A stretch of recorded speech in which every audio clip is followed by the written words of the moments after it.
Hello and welcome to another episode of Getting Deep with Phil and Az, brought to you by Woolsat Media. I'm Phil. I'm Az. In this episode we're going to be getting deep about psychics, clairvoyants and mediums. Specifically, I guess, are we? Tyler Henry. So what would you like to talk about? Well, as I wouldn't say pessimist person, but we aren't very positive regarding this category. No, true, we are skeptics. We're not going to rule it out. We thought we'd give it a go. But, watching the first episode on Netflix doesn't really back up anything, but some bits were good. Yeah. But again, for me, it's scripted a bit, but I don't know, it's hard to get your head around. Well, yeah, you're right. You've got to look at it from like a little bit of production value and things like that. But yeah, so like Harvey was saying, we've been watching the Netflix show Life After Death with Tyler Henry, and yeah, we've only seen the first episode. To be fair, we thought we'd give it a go. To be honest with you, Harvey, it didn't really change my opinion on psychics, clairvoyants. Let's choose a word. What are we going to call him? What is he? So we can refer to it as that for the rest of the show. I would say a psychic. Yeah? Because it's something that we wouldn't know that only he would. Yeah, okay, right. So, yeah, he's a psychic. He might have a different name for himself, obviously, but we'll refer to him and people who can supposedly talk to the dead as psychics for the rest of this episode. I think it's fair to say at first, Harvey, as well, we're not singling him out because that's not fair. But we are using him as an example because we just watched a show. But just to be clear, and I think you'll agree with me here, we're not picking on him specifically. We're picking on all of them. We believe it to be all a load of old tut, if that makes sense. Yeah, exactly. Yeah, we're not. Like I said, we're not targeting him. He just happens to have a show on Netflix that we've just seen. But exactly, yeah. For years now, we've mentioned and spoken about it ourselves, and it's not something we would pay for. I'm sure if they were doing ones for free, I kind of go with it, and see what they brought up. And then if they did bring up stuff that no one else knew and wasn't easy to get your hands on it, information-wise, I believe it. But yeah, no, I agree to some extent. It's kind of like a ghost walk. I wouldn't really want to go on one, not because I'm scared or anything like that, but because I don't believe in it. But you know what? To be fair, I would go on one just to almost poke holes in their theories and things like that, you know. So yeah, I can see what you mean. It's a little bit difficult, and it's a little bit more believable, I think, when you have a paying customer. So for a start, let's assume that the customer has reached out to a psychic, any psychic in this case. First of all, want to hear the truth, I guess. They want to communicate with the dead. That's the whole point. Yeah. But because they're already in that mindset, they're already expecting it. Do you see what I mean? Yeah. So, I don't know. It just seems a little bit far-fetched for me. I think you might be the same. Obviously, only based on what I've seen in the past and the one episode we have watched, it's not specific enough to be obscure that nobody would know. Obviously, the person that he's doing it for, they know. But with this day and age of social media and everything, it's not hard to get your hands on information. True. Yeah, I think that's fair. So, talking about Tyler himself, Harvey, like we said, we just watched the first episode. He describes it as a talent. Okay, let's go with that for now, just for the purpose of conversation. When he was 10 years old, he predicted that his grandmother had died or was about to die. He had like a premonition. About to, yeah. Yeah, he had like a premonition of just a fear of her dying, really. And then, almost as he told the story, the phone rang to say that she had taken her final breath. Okay, a little bit coincidental. Perhaps over time that story has changed a little bit to suit his agenda. For example, he could have had a dream, for example, where he felt like his grandmother passed away, and then not too long after that, unfortunately, she did pass away. And he's always related that to, well, that shows I've got a talent because I predicted it. Okay, not necessarily, because, you know, you could have just dreamt it. What's the difference between that and a premonition is what I'm saying. There's not too much, is there? No, and we weren't to know that his grandmother wasn't well enough at the start. So yeah, true, yeah. she could have literally been on a deathbed. Been on a deathbed, yeah, which is obviously unfortunate. No one wants to go through that, but Yeah, no, of course. obviously that's his way into his current. Do you call it a job? I would, he's made a career out of it at least, hasn't he? But can you call doing what he does a job? Because he's using his gift or his power, like he says, to make money. Is that not against the? I'm trying to think of the word. Compassion towards people, I suppose. Everybody wants to know. Yeah. So everyone's willing to pay. That's the problem. If he was giving away free ones. Yeah. And to go, look, I'm not going to charge you for this. Everybody wants to know.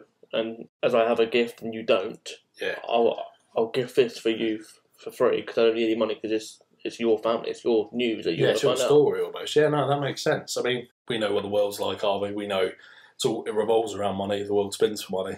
It makes the world turn around and all that. So, you know what? I'm not surprised that he, makes a living out of it like any psychic, really. They'll say it's a talent, but again, it's not a talent that pays the bills unless they charge people for it. Kind of like a church. Charging so much for funerals and all that, weddings and things, that's a whole different subject. I'm not going to get into it too much, but it's like that thing of what would God think if he knew that churches were charging so much money to bury people? Do you know what I mean? Like making a profit off of death. Anyway, that's a different story, like I said, maybe one for another time. So following his grandma's death, Harvey, he tried reading his mum. She had an interesting story, which it seems like in the Netflix show it's sort of tied in as well. She found out that her mother isn't her birth mother, and her birth father wasn't her birth father, I think. So there's a story there that needs to be unveiled a little bit. That isn't so much to do with his psychic ability, is it? That's just trying to investigate who her real parents are, surely. There's nothing he can do in that sense, except try and hunt them down, almost. Yeah, and after I watched that, I was a bit sceptical, because he said from the age of 10 he started to have these premonitions of his nan dying and whatever. He's now in his 20s or something, 30 maybe? Yeah, he's mid-20s. In your mid-20s. And yet they had to do an ancestry DNA thing to work it out. But if he had this power, surely he could have come up with something between the ages of 10 and his current age, surely. Yeah, well, especially from someone as close as he is to his own mother. He can meet strangers and get their story, or seemingly get their story, but he can't do that with his own mum. Yeah, it's a bit weird, and weird how it's all come to light now on his Netflix show. Well, yeah, obviously they're making it more full, if that makes sense. They're telling that story as well as showing off his power, is the feeling I'm getting from it. Go through the episode we watched and you write your notes on these? Yeah, well, just before we talk about the first sort of client he met, he used to do a show called Hollywood Medium when he was only 19 years old. So that is young, to be on TV, basically famous from that age. I assume that was his big project that made him blow up. And yeah, basically, he just went around blowing celebrities' minds, I put it here. And that's just, telling their story almost, or telling them things that he can receive from his psychic powers. But I don't mean to be too cynical, Harvey, but at the same time I do. These are celebrities. They live their life in the public eye. So isn't information about them going to be easier to collect? Yeah, and we're not to know whether these celebrities were paid as well. Yeah, fair. Let's be honest, everyone does something for a price. And again, I'm not going against what people believe in, but it's how I see it, is everyone on the show or that he gets involved with probably has a cut of the money, because technically it is their story. Yeah, I think that's fair. They're almost paid to be on the show as well, aren't they? Yeah. They're there to... Well, at this stage of his career, he wasn't the famous guy. So people are tuning in for that show to see the celebrity, right? So that warrants a fee at least. And as we go into the episode, which we'll delve into in a minute, I picked up on something. He only gets snippets of information from the dead, or whatever you want to call them, spirits. Then the person he's speaking to has to then fill in. Surely he would get all the information he needs and tell them. Yeah, it's like this. Like, I don't mean to make a joke of it, like the way I'm about to say it, but it's like the spirits are playing charades with him. Do you know what I mean? If he can communicate with these spirits, and if he can communicate with the dead, then why aren't they communicating with him properly? Why is he just getting little snippets of information that he builds his own story from? And it's almost like names of people that he says isn't the exact name, it's like a shortened version, like a Rich or Richie, like Yeah. Mike and Michael kind of type thing. But again, it's obviously very similar, but it's not the accurate name. Because Surely it's something like if he's speaking to one of the spirits, just say Richard. Or Richie, or you know what I mean? Why does it have to sound like? Yeah, because the spirit knows its name. Yeah. So why doesn't he communicate that? Yeah, exactly. I mean, this is born out of our scepticism, isn't it? So, first of all, he gets driven to different people, clients, should we call them? We'll call them clients. They're probably paying, yeah. Right. So they're different clients, and yeah, and the first one, it was his sister dropping him off. Makes him seem like a little boy still or something like that, but dropping him off for like a play date or something, you know? But yeah, he goes to meet 4 women. And at this early point of the episode, we don't know why he's gone to see them. I think that gets unravelled as the episode continues. Is there anything you want to say about that meeting with them 4 women, Harvey? Is there anything important you want to mention? Well, after watching it, he meets with 4 women, but it looks like he's only talking to 3 of them. Yeah, one sat beside him, isn't it? Yeah. And obviously this person that he's talking to beyond the grave, whatever you want to call it, relates to all 3 of them and not this other woman. Yeah, well, the 3 women are sort of sat on like a couch, almost like an outside piece of furniture. Yeah. And they're all holding hands, they're obviously very close friends. And this information that Tyler's about to give them is obviously going to be very important, because you can see just from that and their body language and the way they're all holding hands and they're connected, it's going to impact them, you know what I mean? So we learn it's their friend, right? So these are 4 women that Tyler has gone to meet, and they are specifically contacting their close friend, who we learn died as a kind of a young adult, same age as them, I assume. We also learn that she was carrying a child, and correct me if I'm wrong, Bob, I think the child survived, right? Yeah, he did, yeah. And in the episode, he wanted to make it clear that the mother was very clear in her thinking that she didn't mind dying in some way as long as her child survived. Again, that's kind of like, you know, the love for a parent. You know, that doesn't necessarily relate to just this woman. It relates to every parent, really, doesn't it? You know, No one wants to see their child go. So there's that. One thing I noticed right from the start, Harvey, and maybe it was just me looking out for things that aren't really there. I want to know what you think. He meets 4 women, right? And it looks like they're in their back garden, their backyard or whatever. It's a nice place. They've got some garden furniture. There is 2 single seats and a couch which fits 3 people. That makes 5, but he's only meeting 4 women. Obviously, Tyler makes up the 5th place. Yeah. But if Tyler wasn't there would be a space, right? Literally a void almost, you know. Yeah. So if Tyler's going in there with his sort of open mind and he's there to try and piece together a story, almost like a detective in a way, would he have not picked up on that space that is there, and therefore thinking that that void used to be filled by someone, I'm already on the right path? That would be my thought, but I'm going to play devil's advocate here. Yeah. Possibly they put an extra seat there because they knew Tyler was coming. Yeah, okay, that's fair. So, I don't want to say that's not the case. I would have gone with exactly what you said. Yeah. There's 5 seats, one's missing, hence their friend. But for people that obviously do believe in all that stuff, they'll probably go with the thinking of they knew Tyler was coming, have an extra seat. Yeah, okay, that's fair. Yeah, to be fair, it could have been filmed outside because of COVID rules and things. You know, we don't actually know when this was filmed, so you're right. Maybe it's just me picking up on things. I'm playing the detective. Yeah. Do you see what I mean? I'm going a little bit too deep into it.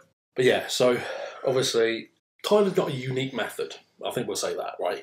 Very unique. Yeah. He's got like a scribbling pad or a book or something and a pen, and he's almost looking off into the distance while he scribbles just lines and up and down lines and left to right lines. And it's strange to look at the finished piece of paper when he's done, but obviously that's what works for him almost, you know what I mean? That's how he gets information, yeah. So that's a little bit strange. It's very strange, but I think he probably uses it as a tool to distract, as a distraction. Yeah. People are watching him watching the pad, you know what I mean? And Yeah. kind of takes the focus off him a bit. Okay, yeah. No, it totally makes sense. Look, for conversation's sake, let's assume he can do it.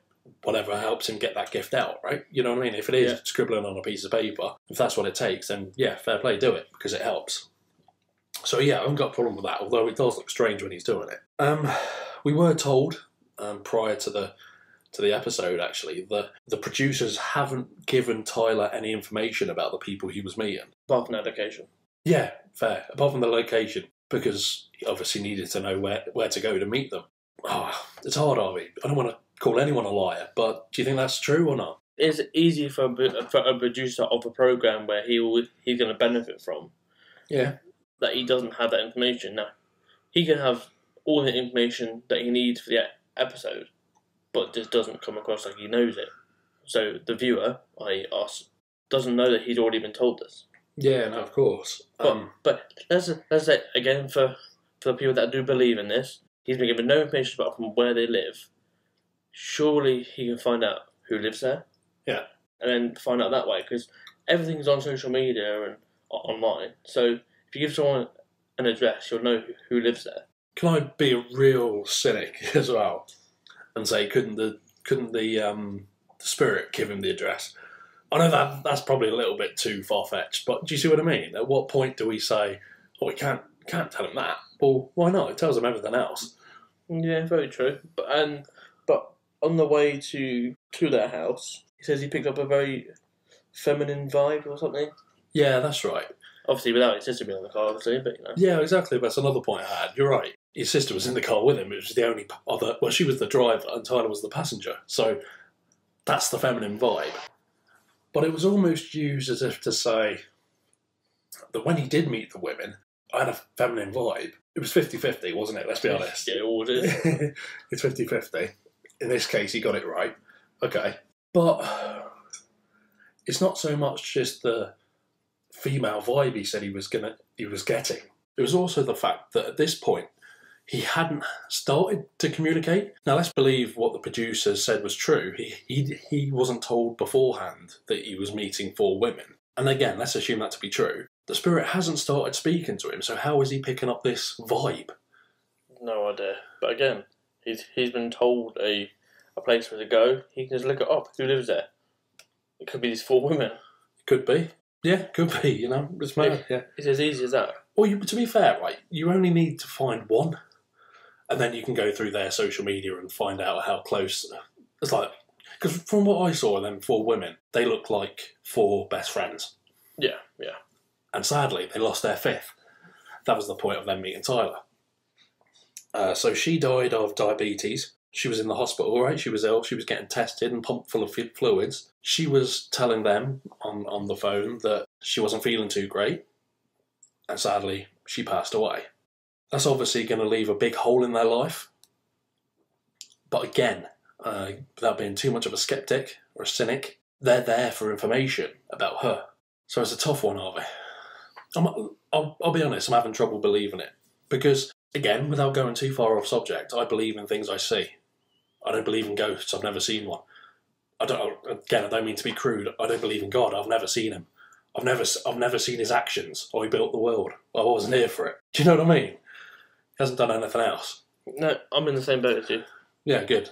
Well, that's good to know at least. It's just when you think about it, like obviously later in the episode we do get a prop of some sort from another person. But yeah. For this one, it's just weird how he connects with the one person that these girls are after. Yeah. It could have been anybody. It could have been an old relative of theirs, because there was 4 girls. So it could have been one of their parents. Grandparents, mothers. Yeah. Why is it there's specifically one girl that relates to every single one of them? No, you're right. Through the communication as well, the name Rich came up, right? It felt like it didn't click at first, because it took a while for the woman to say, oh, that's my son, Richie. Yeah. But okay, yeah, let's go with that. If his name is Richie, yeah, okay, Rich is like an abbreviation for it. It's extremely close, let's say that. But shouldn't she know that? Shouldn't she know the child's proper name? Not this, it sounds like. We're not playing charades here. He's communicating with, supposedly, her. Yeah. She would know the name of the child. Well, obviously she passed away before the child was here. But yeah. Again, say, but they could have spoken about names beforehand. Like if she was to have a boy, she called it Richie. yeah, okay, Something like that. that's true. I'm a firm believer, Harvey. It is sad when you think about it in depth. But sadly, I think when you're gone, you're gone. Yeah, I agree. I'm on the same boat. So she never met Richie, never knew he existed, unless perhaps she was pregnant with him at the time, although that wasn't made clear. Let's say that. No, doesn't make clear. And yeah, she never knew him. So it is not her communicating to Tyler about Richie, her friend's son, because she had never met him. Yeah. Now, unless we're saying, okay, she's a spirit and she can see, then yeah, okay, that kind of makes sense. But nah, that's too far-fetched for me. We're getting into fairy tale stuff. Because if that's the case, then obviously the spirit world would be overrun with everyone who's ever lived. Yeah, exactly, yeah. Do you find it strange that it's always the person that they're looking for as well? I would like to speak to my dead grandfather, please. Oh, your dead grandfather's coming forward. Oh, actually, no, I've changed my mind. Can I speak to my aunt? Yeah, exactly, which obviously baffles me. But again, there was 4 women there, and the one person that relates to all of the women is this one. It could have been one of their grandparents, and then it will relate to the other 3. Yeah. Just happened to relate to all 4 of them. Yeah, true. So some other interesting things came through as well through this same conversation, Harvey, and one of them was the fact that Tyler saw a hummingbird. It was later sort of shown. Well, actually, I say shown. We never saw it, but it was said by her friends, and again, let's believe it to be true, that she had a tattoo of a hummingbird. What do you think of that one? The thing is, without the visual, we can't vouch that is the case. True. We're taking her word for it. But let's assume they're there not to deceive, they're there to hear what he has to say. And if anyone, he's the deceiver. Do you see what I mean? Yeah. So let's just assume that is true. How did he know? How did Tyler know that? Well, let's be honest. If you're getting a tattoo, it's on social media, isn't it? Yeah. I don't mean, again, to be a cynic, but it's one of the things you like to show off. If you've got some new piece of art on your body, oh, wow, look at this. It's interesting. See, I'm not saying that I'm not a whiz kid when it comes to finding stuff online and stuff, but if I was told an address, I had to find out who lived there, who their friends were, if any. Obviously, because in the line of work he's in, he'll look for anyone that's passed away, and then he can go, right, yeah, this person passed away. Then look on their social media platforms, find out, oh look, they got a tattoo, or they got a kid, or they got a job here and there. Yeah, you can just piece it all together. You can build their life together, absolutely, or at least you can make assumption. Doesn't necessarily mean it's true, but it's a gateway to the truth, I think. Yeah, I think that's a fair way to explain it all, Harvey, really, to be honest. So just to wrap things up on these first clients that Tyler met, these 4 women, in an ideal world, we need to remember that they were there to hear from their friend who had died. They are there for that news. Anything else would have been a disappointment. So, in a sort of anti-cynical way for a change coming from me, it might all be a pack of lies, Harvey. Let's say it is, right? Just for this sentence, this sort of chapter of our conversation. But if it made them feel better, is that fair? Is that okay? I mean, ultimately, if it's not true, he's lying to them. That's not fair. But if they feel better because of it, and they feel more connected to their lost friend, who they obviously loved very dearly, is that okay? He either has this talent, this skill, this power to do what he does, and if he does, fair enough. People want to hear the news from their beloved one. But when it comes to the actual truth, no one's actually going to know apart from the person that lived that life. This Tyler's here to bridge the gap, as it were, but you could give any news you wanted to, and it always seems to be good. Yeah, you're right. Well, from what we've seen and heard beforehand, but yeah, it always seems to be, it wasn't your fault, or I'm happy, I'm content, but yeah, don't worry about me, carry on with your life. Yeah, you're right. It's never something nasty. It's always very upsetting, obviously, because they relate it to them. They relate it to their situation. Do you know what I mean? So obviously, if it was nasty and they said, "Oh, I'm glad I'm gone because upset me or whatever, Yeah. then it wouldn't be good for business, if you know what I mean. Yeah, that's true. Nobody wants that, do they? Christ. You'd be begging it wasn't true at that point. Yeah. You'd be begging that it's all a load of old tat. Right, so later on in the episode, Harvey, like I said, he sort of met with his mother, but obviously we've discussed that a little bit. There's not too much to say on that.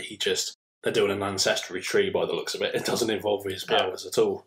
Yeah. So he went on to meet a musician, or at least a music recorder, right? Producer. Yeah. He seemed like a nice guy. He seemed a bit of a skeptic himself. And on the way there to meet him at the recording studio, what was it? He had a feeling about someone burning. Yeah. He hadn't got to the destination he was getting to yet. He didn't know, obviously, where he was going apart from an address. Yeah. And unless you knew where it was, yeah, he could have been miles away and he still had the feeling. So. Yeah. Again, I'm not trying to, well, no, I guess I am, I'm trying to see it from a point of view that isn't my own, which is hard because I'm obviously very stubborn and opinionated that I think it's a load of old crap, to be honest. But again, it's like me and you meeting today, and before we've had a conversation, but we both know we're meeting, I get a message to you somehow, and it comes to you. Do you know what I mean? Oh, Phil's feeling a bit ill today. That's a bit weird. But you haven't tried to communicate with me.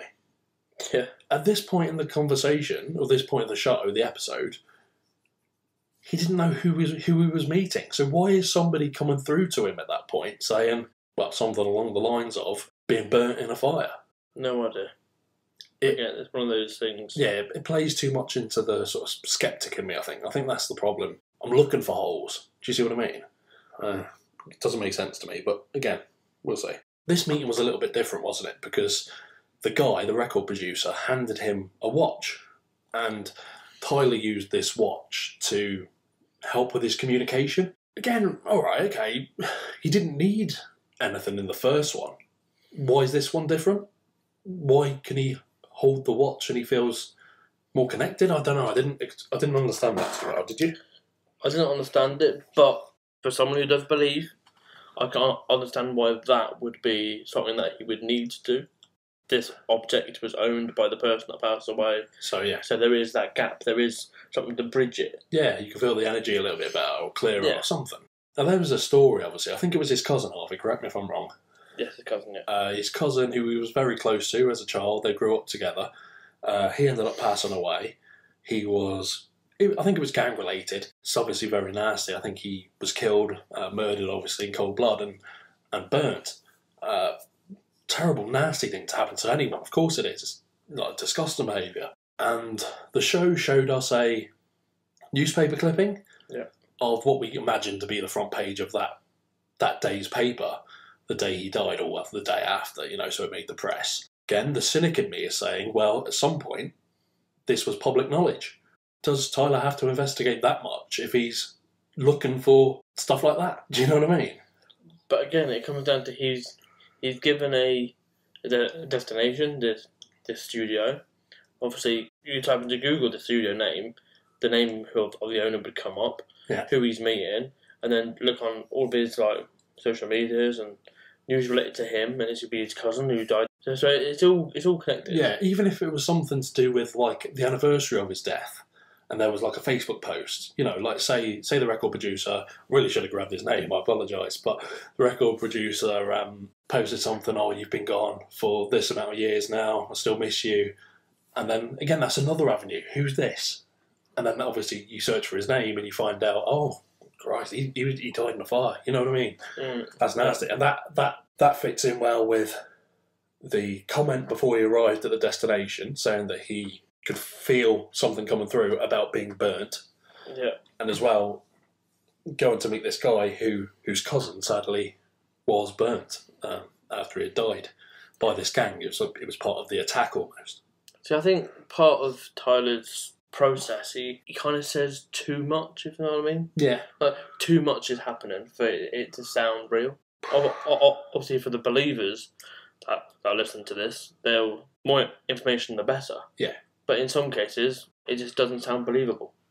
Yeah, I think that's fair. Well, one thing I think we're both agree on for sure, he comes across very friendly. Seems like a really nice guy when he sat there sort of doing his reading. So yeah, that probably helps you feel connected to him in some way because you're like, oh, what a nice guy. He's friendly, this guy. He's helping me out. He's allowing me to get all this information through him as like almost like a go-between. You know what I mean? So it's weird. But then again, if you're paying for something, they're bound to be friendly. You always taught that in retail. Yeah, true. Yeah, fair. I think that's fair. Obviously, again, you don't want to come across like you're... I don't want to come across, but I am unfortunately a negative person towards this type of content and field of medium clairvoyant stuff. Well put. I've got an article to read, Harvey. We'll get to that in a minute, right? Sum that first episode up for me. Whether you believe it or not, it's a good way in. It gets you hooked a bit. No, I was intrigued a bit. Obviously, my deep thought is a load of rubbish, but yeah, that's just me. But like I say, it was a good start-off point. It would get people watching more. I think we will dabble in it a bit more just to get a bit more information, maybe in a later episode. Yeah. But see if it changes our mind a little. Yeah, a bit. But if it's the same thing over and over again, it's a bit... You almost want him to turn up to a reading and go, sorry, nothing's coming through. Yeah. I could talk about this for too long, probably. It's a bit of a coincidence that as soon as he arrives, the spirit's willing to talk. Yeah. But I guess in this world of this, they're always there. Don't know. And the spirit never thanks the person talking on their behalf. Oh, thank God you came, because I've been wanting to say this for 15 years. And I couldn't message it. I couldn't get it across without you.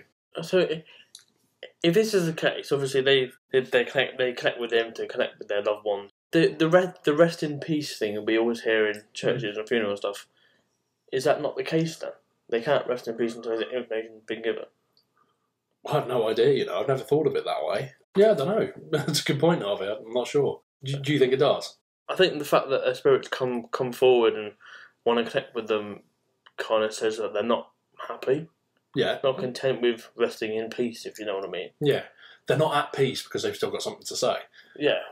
But now, let's go back to these two on the episode. That guy's cousin and this girl's friend. Can they now not come back? Because they've now got everything they got off their chest, or are they still around? Yeah, no idea. I mean, can you go back the next day and find out some more information? Yeah. Yeah, exactly. I have no idea. Unanswered questions. I guess these are the things that we're not really supposed to ask, are they? Because they don't have the answers. It's interesting. I guess, just to wrap up the episode side of things, like I say, Tyler seems a nice guy. Got absolutely no problems with him. Friendly enough and all that. Like you say, yeah, would absolutely watch more to see how it goes. But you're right, I think it could be very samey if it's just the same sort of emotional connection every time, because obviously it's involving death for a start, and it's always someone that wants to hear something good about someone that's passed. So yeah, that could get old pretty quickly, and it's very emotional to some extent because, you know, it just is. You know what I mean? You're almost like holding a mirror up to these people that have come to get the information, and yeah, it's hard to imagine what they must feel when they think it to be true. Do you know what I mean? Yeah. It's tough. I think it comes down to the fact that unless you've had a reading of your own, you can't believe it. Yeah. I've known of people that have gone to readings before, obviously not been the person in the part of it. Yeah. And they come out still believing in it. But I don't know, it's like you said, we can talk about this for hours, but I don't want to turn against the people that do believe it, but yeah, I think the people that are paying for it always find out what they want, because that's what they're paid for. Yeah, I agree. And I think as well, just around this bit up, we've got to remember it's a TV show. And I don't know the true stories. I don't know pre-production what was happening. I don't know if Tyler was told information before he met with these people. We're told he didn't, but that doesn't mean he didn't. Do you know what I mean? It's a TV show. This show is there for us to entertain us. Do you see what I mean? I'm not sure if you've ever heard of the story. I can't remember what film it is, but there's a film that starts off with a black screen that says, "This is a true story." It's not. It's a lie. But because you believe it to be a true story from the start, there's a theory that you enjoy it more. But it's not true at all. But it says it is. Do you see what I mean? Yeah. It's almost like for your entertainment purposes, believe this is a true story, and you'll enjoy it more. Right. So like I say, Harvey, I found this article online. It's from a website called McGill.ca. It's a university. It must be California with a .ca address. I think so, anyway. Yeah, California. So I'm not going to read it all because some of it goes into episodes we haven't seen. Okay. And I don't think it would be fair just to get the reading context of that without actually seeing the episode. Okay? Okay, yeah. So let me just let me get into it. Tyler Henry, jolly, clean cut, seemingly in his early 20s with strands of blonde highlighted hair he keeps brushing away from his face, came to fame as the star of television show Hollywood Medium, in which he used his self-professed gift to relay messages to celebrities from their dearly departed. Now, he has been added to the ever-expanding Netflix catalogue of feel-good hooey, which include Gwyneth Paltrow's Goop Lab and Zac Efron's Travels. On Life After Death, Tyler Henry gives readings to the fans on his long waiting list, while a B-plot finds him literally powerless in the face of a family mystery. Yeah, everything we've said so far, right? Yeah. This person, who I can get their name, it is Jonathan Jerry. He says, as a skeptic, I feel it's important to first confront the central claim made by this show, that Tyler Henry can get impressions from the dead. There is no good evidence that the dead talk to us. What can play the role of mediumship, however, are two techniques called cold reading and hot reading. And while the former can appear banal when described, it can be very convincing in the right hands, especially if the sitter, whom the medium reads, so as we referred to, that would be client in our case. Yep. So especially if the client is vulnerable and misremembers details of the session. If I wanted to pretend that I could hear from the dead and didn't have any information about the client sitting in front of me, I would use cold reading techniques. I would state a personality trait and its opposite. For example, the deceased was quiet and reserved, but when the mood struck, they could be quite the life of the party. You see what I mean there, Harvey? It can sort of seem a bit contradictory, how you can both be reserved, but in the own moment, life of the party. Well, which one is it? Because that relates to both. Yeah, that relates to everybody. Yeah, fair. I would use flattery. They were a good person. I would say their death was tied to something in the chest area. A fuzzy fact that can be spun to include a heart attack, difficulty breathing, any cancer in the chest, or even simply someone's last breath. I would use the vanishing negative. She didn't work with children, did she? Whether the answer is yes or no, it will be remembered as a hit. These tricks have been described by Ian Rowland in his book, The Full Facts Book of Cold Reading, and by many others, because they work, and they continue to fool people. I don't know for a fact that Tyler Henry uses cold reading on the show, but it often looks like he does. The vague impressions he gets have to be clarified by the sitter, prompted by Henry asking, "Can you fill in the blanks?" Only the blanks aren't rare. They're pretty much whole text. He often has to ask for the dead person's name. And the vague bits he does volunteer are often confirmed by very visible changes in the sitter's disposition. They look at their friend with awe in their eyes, or they start crying. You don't need to be a world-class observer to notice you've hit gold. What are you thinking so far, Ollie? It comes back to us saying about he doesn't get all the information, he has to ask them, finish a sentence, or give them more information. Yeah, I think this, to be fair, this article probably says it better than we could. It's really well written, and I think we agree with a lot of what he's saying. Let me continue. Given the unhelpful cues Henry seems to receive from the hereafter, the show can be summed up as a Macaulay Culkin lookalike who clumsily plays a game of Guess Who with someone's trauma. Oh, that's a bit scathing, isn't it? Bit harsh, but harsh but fair. Or I can see where they're coming from with that. Well, let's get rid of the Macaulay Culkin lookalike part of it. I mean, okay, he looks like quite a young guy, but it's because he is. He's in his early 20s or mid-20s, whatever. Who clumsily plays a game of Guess Who with someone's trauma. Oh, that is... The thing is, from what we've seen, and again, I don't believe it, but we didn't see the Guess Who part, you know what I mean? He is generally 90% accurate of what he's saying. Fair. But again, it's edited for a TV show. Yeah, true. And doesn't necessarily mean he hasn't researched this information. Exactly. You don't want to go into a situation like this where someone who, like you say, is paid for his service, they're expecting the world and you don't deliver. You at least want to deliver. Do you know what I mean? Because you're like, well, they pay for this service. I want them to feel like they've had a good value for money almost. Value for money in this case is, well, they want to hear good news about someone who's passed. Again, that's a whole different story about whether it's fair to lie and all that. But, it's... But when you put it into context, his job, his role, his power, whatever, he must have the easiest job in the world. He doesn't have to work at anything. He turns up and tells them a story of what he's been told to say. Yeah, but think of the amount of money he must spend on notepads. He must go through notepads like nobody's business.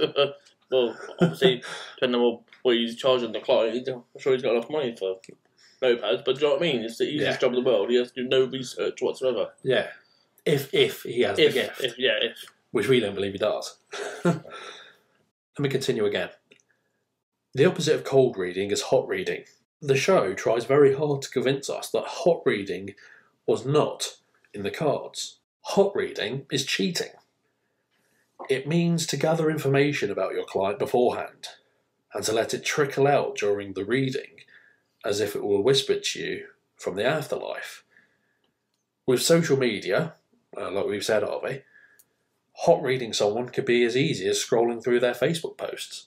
There are instances on Life After Death where I suspect hot reading may have been used, despite the reassurances that Henry had no idea who he was about to read, and that neither his assistant nor his mum, who drives him around, although it was the sister in this episode, right? His mum drove to the second one, though. Yeah, fair, okay.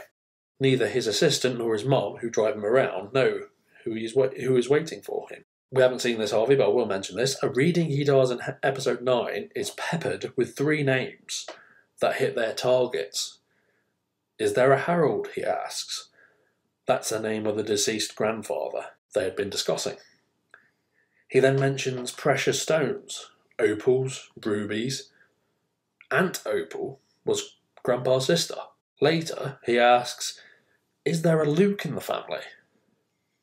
That's the nephew. While a medium on television amply benefits from the editing out of misses and the showcasing of hits, this one seems a bit uncanny. Like I say, Alfie, we haven't seen that. No. That seems a bit too perfect for me. This is what I was saying before about you would think it's not as much information. Yeah. But he seems to go too much, like, before he even gets there. Which kind of throws me off automatically. And then there's the apparent hot reading that gets cold real fast. In episode 4, Tyler uses tarot cards before leaving his hotel room to see what today's reading will be about, and he gets the impression of a mother who passed away. When he's driven to the house and meets with a woman, he asks about an old lady, but it's a miss.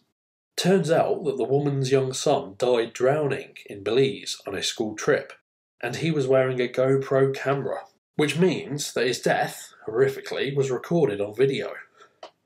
Henry does not pick up any of this. He doesn't see water. He doesn't talk about a third eye, the camera, watching the events. He asks questions about whether the mum was away from him when he passed and whether anyone else was around him at the time, but he does not have the answers.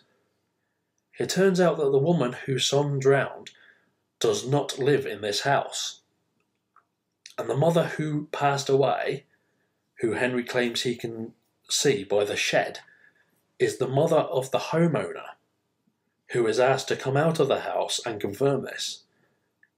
She's a fan of Henry's, and there is indeed a photo of the deceased mother by the shed, which the production acquired and shows us.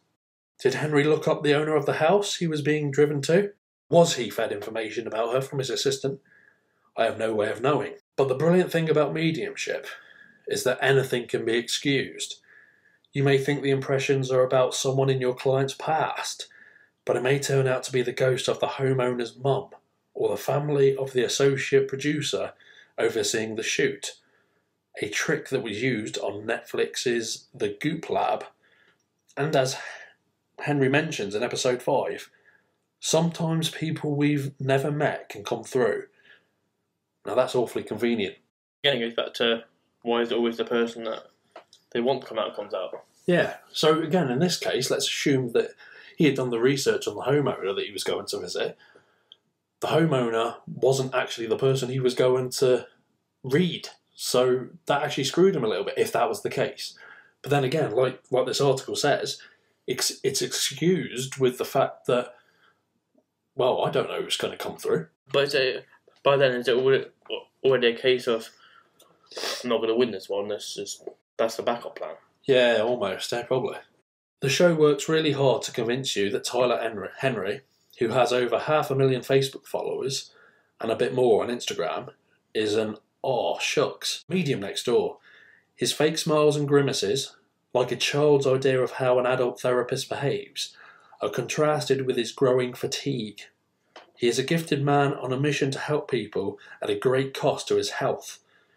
But through the lens of skepticism, which is what I say we are, Harvey, we're skeptics, yeah, the illusion falls apart. His consultation with the private investigator, who needs help on a missing woman case and on a cold case, is all for naught. He claims the missing woman used a different name, but doesn't offer it. Of the cold case, he mentions difficulty breathing, but it turns out it was a hit and run. And when he meets the victim's mother, he claims her son went very fast. The mother feels her son was set up, but Henry does not pick up on this. A title card informs us that the police still do not know if foul play was involved and that the investigation remains open. At least Henry knows not to commit Sylvia Brown's sin. Brown claimed to be a medium on a daytime talk show, told the mother of a missing girl, "She's not alive, honey." The girl would be found alive 9 years later. While the show seeks to distinguish itself from Henry's Hollywood mediums by spotlighting average Joes, many of the participants are either related to celebrities or are known to Henry himself. There's the sound engineer who works at the studio of hip-hop duo Outkast, Which is the guy from the second one. which is the guy that we've already talked about. There's the owner and president of the Los Angeles Lakers, Jeannie Buss. There's the woman who worked for actress Bette Davis. In his Psychomantium, Henry saw a woman with a birthmark above her lip. He thinks it's a hit for Davies because in one movie, Whatever Happened to Baby Jane, they drew one on her cheek. Henry also gives readings to his former teacher, who saved him from committing suicide. The director of the place he volunteers at, the owners of the tea room where he began his mediumship career, and his school's librarian. Not exactly strangers. The show often selects affluent people who live in opulent homes. Those who don't are shuffled off to public locations. On this show, every ghost is blissful, and poverty does not exist. Harvey, let's be honest, I'm going to continue, but we don't need to in any way, really. This is all just a big con, isn't it? It's one big con, and it's all aimed at people, what would be with money if they were paying customers, clients, whatever you call them. Yeah. Like I said before, if I had the same gift, as much as I would love to make a job out of it, Yeah. I would feel obliged to give something for free for people that couldn't afford to pay for a service. It's telling stories of other people's heartache and misery and all Yeah. that to benefit your pocket. Well, that sentence summed it up perfectly for me before when he said they're just feeding off, these people's trauma. It's sad, but it's true, unfortunately. And again, in this article, it says that Henry knew basically every single one of his readers. All of the people he read, he knew. It's presented in a way that they're strangers to him. It's all a load of Again, it just goes back to what we believed in. Obviously, we will go and watch the controversial episodes. I think it's episode 4 and 9, you said. Yeah. We will watch those. We don't want to rule it off straight away. From what we've seen, doesn't back up anyone's theory of it's real. But again, we're not going to throw it off at the first attempt. We will go and see these 2 episodes. Yeah, that's fair. And have a look. But this is definitely not changed my mind so far. Absolutely. And you know what? It gets even a little bit more scathing, Harvey, which may not be fair on Tyler himself, but I'm going to continue reading the article anyway. Henry is cast as the self-sacrificing hero. His lung collapsed on stage in early 2020, and his boyfriend reminds us, on the eve of Henry's new 50-city tour, that he almost died last time. Henry reports a 3-hour panic attack in episode 7 because of his visions. In the final moments of the series, he boldly states, "Standing on that stage could be a risk to my life, but I have to do it. The money he makes doing this cannot be ignored." A ticket for his upcoming show in New York City costs anywhere between... Harvey, fill in the blank. What's the most expensive ticket cost in dollars? $1,000? No, not quite. I mean, if he could charge $1,000, he would, I imagine. But this is... I would say for a standard ticket to a kind of show like that, it would be between $50 and $100. That's what we usually go, you know what I mean? Oh, yeah, I think that's fair, you know. So let me continue. A ticket for his upcoming show in New York City, and again, bearing in mind that's New York. This is big time. Is anywhere between $65.50 and $384. His audience does not seem to care that he neither predicted COVID-19 nor his collapsed lung, which put him in the hospital for months at the beginning of the pandemic. Quickly, into just here. Yeah. Why are the ticket prices so different? Like, surely they should all be the same price because you're all going to watch the same show. Yeah. It's just really. Are the ones paying more going to be the one that's being read? Perhaps, although I think maybe in certain shows like that. They're going to be like a VIP type thing. Yeah, maybe. Or, come backstage, I'll give you a reading or... Yeah, perhaps. Maybe you get some bonuses with the more you pay, although it could be like, say, Broadway, where you imagine the closer you are to the stage, the more it costs. Could be as simple as that. But regardless, that's a lot of money, isn't it? You know what I mean? That's a lot of money he's charging. He doesn't earn all of that. He's got to pay the venue, but again, he's making money out of this. He's making a career out of it. So, let me just answer your question. As I always say, here's a question for you. Say there's 100 people in a room, right? Yeah. They've all bought tickets. So that means there's 100 people going to be read. Therefore, how does he pick up only one person at a time? Surely they're all fighting for his time, his vision, you know what I mean? Yeah, you're right. It's a little bit strange because you're right. Someone could come to him and you could feel like, well, I didn't get anyone come to me. I feel a little bit ripped off here. I think for him, and we've made it clear, Harvey, we think it's, rubbish. I think it's easier to do in a room full of people because there's more people that can be associated with what you're saying. It's the odds, the average. Does anyone here know a Gene? And then from the back row, yes. Well, there's 100 plus people here. Someone probably knows a Gene. Do you know what I mean? Yeah. So, anyway, anything else you want to add so far, Harvey, or can I continue? No, you need to. The B plot of the show, of Tyler's mum finding out through DNA testing that her mother is not biologically related to her, showcases Henry's kryptonite. When it comes to getting clues from the great beyond to help his family solve their mystery, the ghosts are mute. He claims to be too biased. The family house in New Orleans gives him no context for his impressions. In a bit of irony, he has to consult another medium, who apparently proceeds to cold read him and his mum. Like so many of Henry's own clients, his mum resonates with what the medium tells her and feels a sense of peace. Which is ultimately why you go there, because you want that final chapter to be closed. You want that final sentence. You want to know your loved one is fine. I mean, they are fine, but they're sadly no longer here. Do you know what I mean? Yeah. In Henry's universe of muffled, ghostly connections, spirits don't have much to say. They acknowledge the birth of a child they were not around to meet. Again, Harvey, is what we've discussed, yeah? They say justice will be served, but holding on to guilt is no good. They are proud and at peace.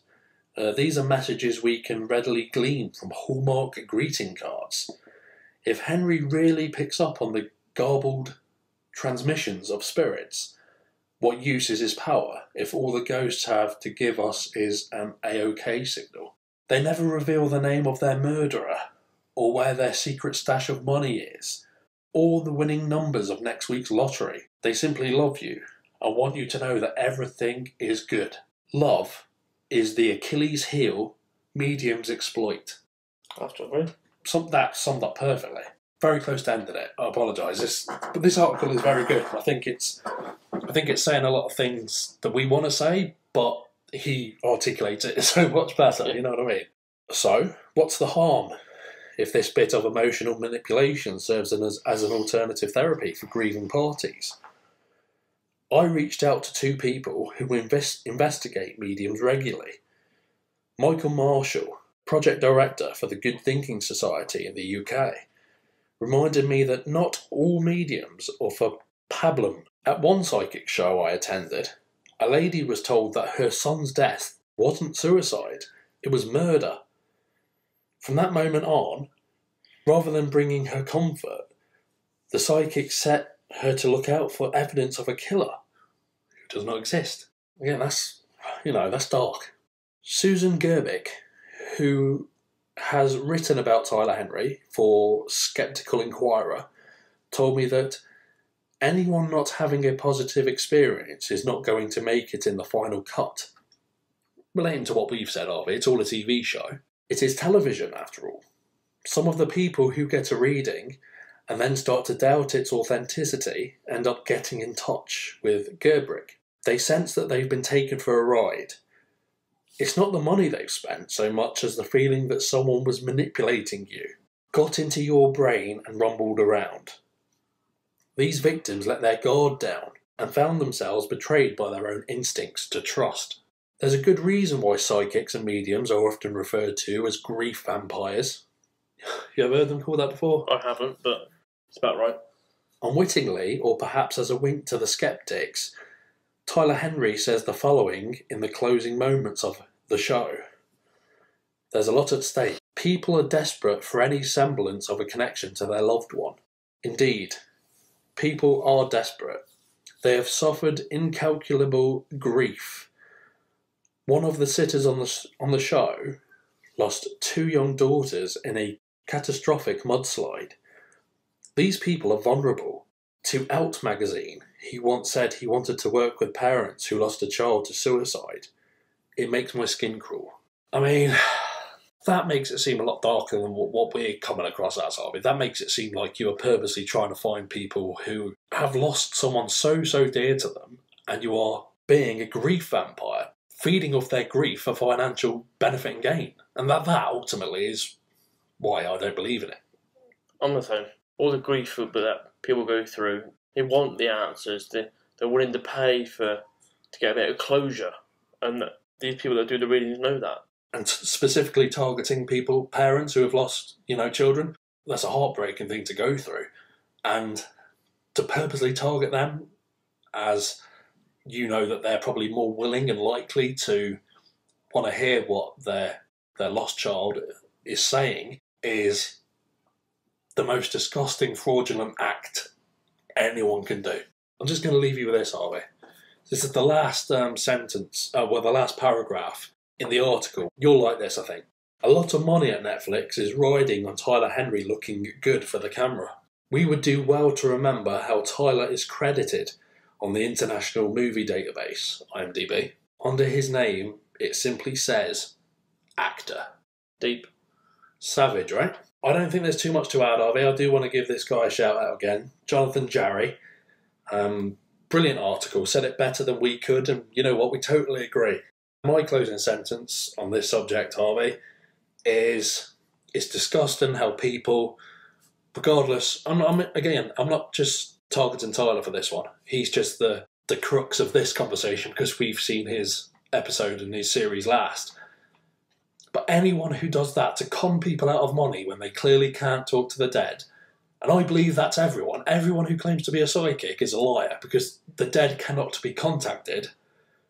I think it is disgusting. I think it is, like I said, one of the biggest, dirtiest ways to make money. It is absolutely disgusting, and I don't believe it for a second. And nothing anyone says is going to change that. And yeah, that's my final words on it.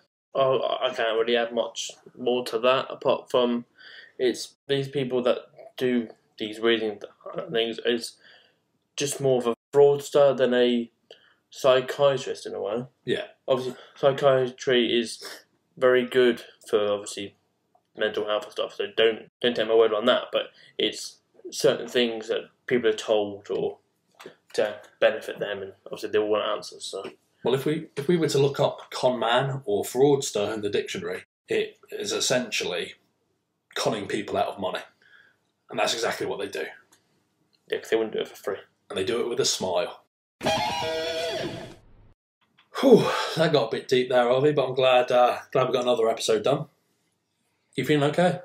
Yeah, I'm feeling fine. Yeah. Yeah, good. Good. I felt deep, that one. We got a bit passionate there. I liked it. Anyway, thanks for listening, guys. Don't forget to check out Wolfstat Media on all the major social media platforms and send us your questions and comments. We'd love to hear from you, especially about this episode, Harvey. It'd be interesting to know what other people think. We don't just want negative people towards it. We obviously want people that are going to fight in favour of these people. Yeah, change our opinion, change our mind. We still have an open door to these types of thoughts, but right now we are firmly in the this is rubbish category. But absolutely, prove us wrong. Yeah, change our mind, absolutely. So yeah, thanks again for listening, guys. Don't forget to follow for more episodes. You can listen to us on Spotify, Apple Podcasts, or wherever you get your podcasts from. And until next time, we'll catch you then. Goodbye. Goodbye.